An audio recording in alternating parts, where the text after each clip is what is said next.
Hello and thanks for stopping by. This is Silent Hill 4, The Room, for the Xbox, released in 2004 and published by Konami. This one came out on a few different systems. I think the PS2 and the PS3 also have copies, but I've got this one. This is one of those games that I beat way back when it came out, which was almost 20 years ago now, and over time, it turns out this game made a few things stick with me. First, I remember fire escapes. I remember fighting with a pipe, and I remember a creepy stuffed bunny sitting on a bed. There'll be more on that later.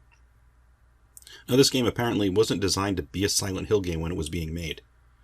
Instead, it was supposed to be this awesome, creepy horror game where you're just trapped in an apartment. And as that, it totally works as a concept. Now, somewhere through the development process, they decided to tag the Silent Hill franchise onto it.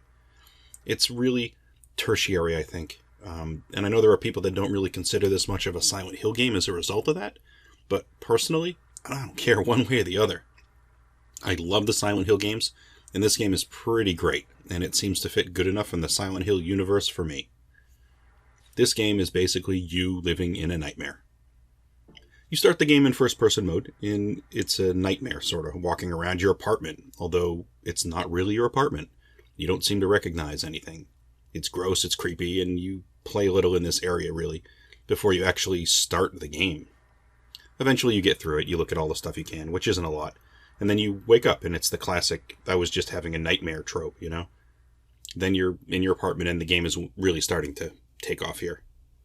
Now, in this game, you play the character of Henry, and when you start the game, there are a few things that have been happening to you recently. So, the game starts, you walk around, and after a few minutes, you gather little bits of information, and there are 4 bits of information that stand out at this point. 1. You've been having nightmares. 2. You've been unable to get out of your apartment. This means you can't open the doors or windows for some reason. 3. Your front door has been chained shut from the inside. And 4. The first 3 points have been occurring over the last 5 days.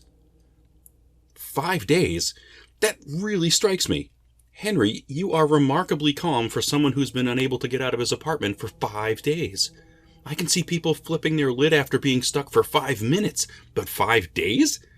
And with chains covering your door from the inside, I have to say, Henry, wow, you are underplaying the seriousness of your situation, and your level of calm is earth-shattering. Overall, this game feels like a perpetual nightmare, everywhere you are, whether you're in the nightmare realm or in your crappy bachelor apartment. No matter where you are, you're confined to spaces, you're going to feel kind of helpless, and you're trying to unravel a mystery, and just when you think you're getting out from an area, you get pushed into a creepy dimension of some sort, and you're still trapped. This is all great nightmare stuff. It's awesome. Horror games are the type of games where my brain wants to pick apart the problem logically to see how it can be solved. But of course, it never translates properly into a game. Here, you can't open a window? My brain says, have you tried throwing the television through it? You can't open the front door. Well, I bet I can punch a hole through the drywall to the left or right of that door. I know studs are only 16 on center. There is room for movement. Now, that's what my logical brain wants to do, but we're in a nightmare game, and it's not open world, so you have to play ball. You're stuck. When you're in your apartment, you're going to wander around doing almost nothing, but you look at little bits of things. You're going to look at a few excerpts from a couple of creepy books. You're going to get at least initially, you're going to get a bottle of wine from the fridge. Eventually, you're going to review every bit of the room, and there's going to be noise in here occasionally. You go to the one room, hear that there might be something, and that's in the bathroom. The first time you get to the bathroom, there's probably nothing in there, but after you've looked through the apartment, suddenly there's a large hole in the wall, and it's big enough for you to crawl through. At this stage, I think it's pretty obvious where this one's going. First, you're going to pull a pipe from the hole, which is now going to be your main weapon for a while. And then you pull a good old Shawshank, and you jump into the hole and make your way to freedom. Naturally, you're not headed to safety at this point. The first time you go through the hole, though, it makes you crawl the entire length of the hole manually, and it's creepy as can be. Plus, the game at the end, as you're crawling through this tunnel, it starts to give you this sort of weird film imagery, kind of like the movie The Ring. The screen you're looking at, it's going to start to look like a scratchy film reel. It's nightmare stuff. It's great. Lots of fun. Now, this game is going to rotate through different types of play. You're going to get cutscenes, you're going to get a first-person zone when you're in your apartment, and then you get the third-person sections. This kind of variation is really nice to have. It makes the game feel fresh.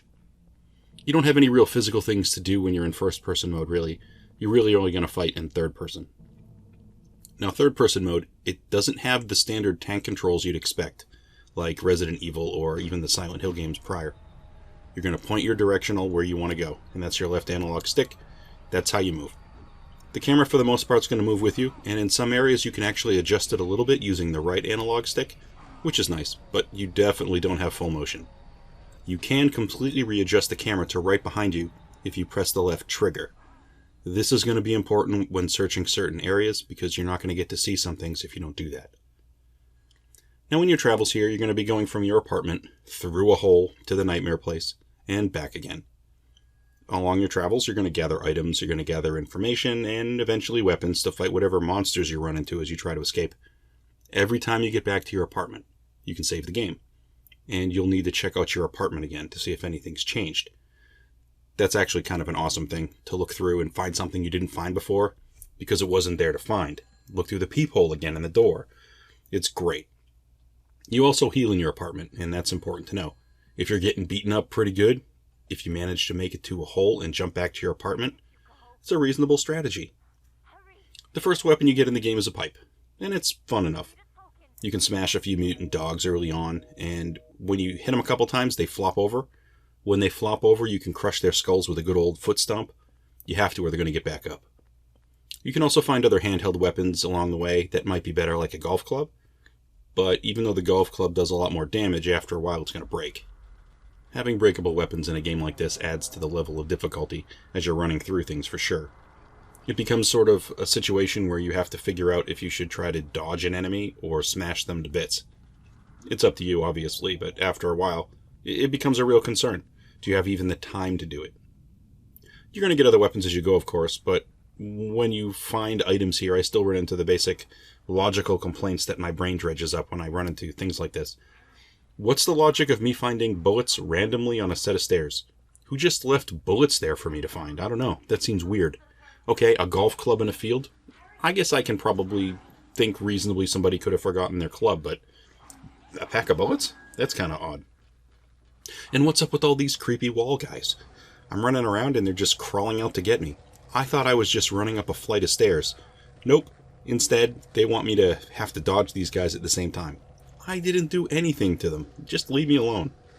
Also, I'm running around having a grand old time and then suddenly, what the hell is this? I've never seen this before. This is terrible. When I see something for the first time and all I want to do is unload a clip into it, I think that rates as scary. And again, here it is. I was just climbing downstairs into a room and now there's more than one. You guys are killing me. Well, hopefully not, but this emphasizes the fact that you need to learn how to dodge things here. This game has a lot of crazy horror elements included. There's a filthy apartment, there's lots of shadows everywhere, blood. There's a phone that makes crazy static noises. You're going to find writing on the wall, stuff happening in the hallway when you look through the peephole. And near the beginning, you're going to move this piece of furniture, and there's this growing sort of mold patch on the wall. And you can look through it. It's like a peephole into your neighbor's apartment. Check out this stuffed bunny sitting on a bed. Tell me that's not creepy. And it gets worse later in the game. This game plays a lot like Silent Hill or Resident Evil, like you'd expect. You need to search an area to maybe find a locked door. Later on, it's possible that you could unlock that door from behind if you are somewhere else in another sort of maze. And that sort of makes the map a little more accessible as you go. It's going to get bigger as you go, and you're going to have to start memorizing certain areas, or at least layouts of some sections. Mostly, you run around trying to dodge ghosts and spirits. Yeah, we have demon dogs to worry about, but we also get ghosts that are morphing out of walls, and they sort of hover in place or float on after you. These guys are creepy, and it's probably not worth bothering to try to shoot them. It only seems to slow them down for 2 or 3 seconds. Running and dodging seems to be the way to go. There are some weird things with the game, little things mostly. In some places you approach a ladder, and when you select it, it says, should I go down the ladder? But then when I'm looking at the ladder on screen, I swear there's no opening going down, just a floor. Or it looks like a ladder just goes up. It happened a few times. It's minor, but now I can't unsee it. Things to be aware of here. There are no checkpoints in the game. You can save your game when you get back to the apartment, but if you're not careful, you can lose progress. You're also going to need to get used to that stupid pipe. You have a few different move swings when you start pressing the button, and depending on where you are in the move cycle, mashing the button again is going to be a problem. The timing of your swing is going to vary when you keep swinging the tool, basically. There's a small meter that appears at the top left when you start your first swing. You're going to have to get used to that moveset, and you may have to swing a few times and then stop swinging so the meter runs down before you can swing again. You're going to try this a few times, and I think you're going to understand what I mean. You got to pay attention to the timing. So overall, this game is great and pretty scary. It's actually kind of the exact opposite of an open world game, and I'm not really sure what we call that.